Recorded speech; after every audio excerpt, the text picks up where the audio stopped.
নমস্কার বন্ধুরা, আজকের আমি বাগানে চলে এসেছি। কলা গাছ দেখুন, কলা গাছে একটা মোচা হয়েছে, সেটা কেটে নেব। আজকে রান্না করব মোচার ঘন্ট, মাংস, ওল, আলু এবং পুঁটি মাছের ভাজা। এইবার আমি গাছ থেকে মোচাটা পেড়ে নিচ্ছি। এই মাঠটা আমাদের এই বাগানটাতে প্রচুর জল জমে যায়, 1 হাঁটু করে জল হয়ে যায়। এই জন্য সব গাছপালা আমার বালতি গামলা এগুলো বসানো আছে, নাহলে সব গাছ মরে যায়। একমাত্র এই কলা গাছটাই বেঁচে থাকে। দেখুন, এইবার আমি মাংসটা কষিয়ে নিলাম। কষানো হয়ে যেতে জল দিয়ে দিলাম, দেখুন ফুটছে। এবার আমি সেই সুযোগে মোচাটা ছাড়িয়ে নিচ্ছি। আগে তো মোচা কত সহজ উপায়ে ছাড়ানো যায়, আমার ভিডিও যারা দেখেছেন তারা জানেন। মোচাটা ছাড়িয়ে নিচ্ছি। এইদিকে আমরা একটা দেখুন কত সুন্দর মোচা, এটাকে আমি ছাড়িয়ে ছোট ছোট করে কেটে নিচ্ছি। এদিকে আমরা একটা ইন্ডাকশানে ওই ওলটা সিদ্ধ করতে দিয়েছি। ওলটা এত নরম ছিল, কাঠ থেকে টুকরো টুকরো হয়ে যাচ্ছে, কোনো আকার দেওয়া যাচ্ছে না। দেখুন দারুণ ওল ভেজে নিচ্ছি। কিভাবে ভাজছি দেখুন। আমাদের তো সবাই ওল ভাজা খেতে খুবই ভালোবাসে। ওলের তরকারির চাইতে ওল ভাজাটা খুব ভালো লাগে খেতে। তাই একটু পেঁয়াজ আর লঙ্কা দিয়ে আমরা একে ভালো করে লাল লাল করে ভেজে নিচ্ছি। আপনারা কে কেমন করে ওল ভাজা করেন আমার এই কমেন্ট বক্সে জানাবে। দেখুন এই যে লঙ্কা আর পেঁয়াজ দিয়ে দিয়েছি। এইভাবে ভাজলে এত সুন্দর লাগে খেতে। বন্ধুরা একবার বাড়িতে এইভাবে ট্রাই করবেন। দেখুন আমাদের ওল ভাজা হয়ে গেছে। দেখুন লঙ্কা দিয়ে দিয়েছি।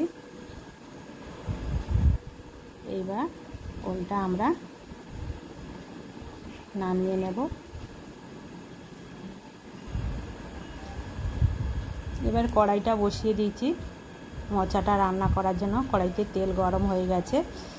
এই যে গোটা গরম মশলা, 5 ফোড়ন, শুকনো লঙ্কা, কাঁচা লঙ্কা, তেজপাতা ফোড়ন দিয়ে দিলাম। মশলা হিসাবে আমরা পেঁয়াজ কুচি দেব, আদা রসুন বাটা দিয়ে দেব। আর এর মধ্যে আমরা চিংড়ি মাছ দিয়ে রান্না করব।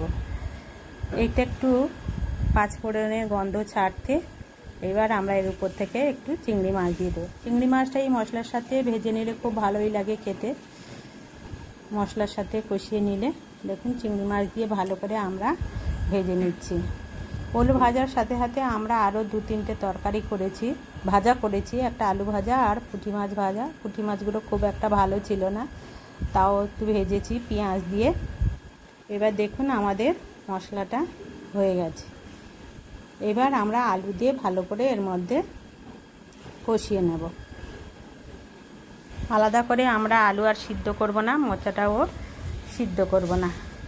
অতি কম সময়ে আপনারা এইভাবে সহজে রান্না করতে পারবেন। দেখুন আলু দিয়ে দিয়েছি, তারপরে মোচাটা সিদ্ধ না করে দিয়ে দিয়েছি। এর পুষ্টিগুণ একদমই নষ্ট হবে না। দেখুন আপনারা এইভাবে রান্না করবেন, খেতেও দারুণ লাগে। এর উপরে হলুদ, লঙ্কা আর একটু জিরে দিয়েছি, আর বিশেষ কিছু মশলা দেব না। এইবার শুধু ঢাকা চাপা দিয়ে রান্না করলেই আমাদের হয়ে যাবে রান্না। দেখুন আমাদের তরকারি হয়ে এসছে। এইবার আমরা নামিয়ে নেব। আপনারা এর উপর থেকে যদি ঘি দিতে চান, গরম মশলা দিতে চান দিতে পারেন। আর হালকা যদি মিষ্টি খান তো মিষ্টি দিয়ে দেবেন। দেখুন কত সুন্দর হয়েছে।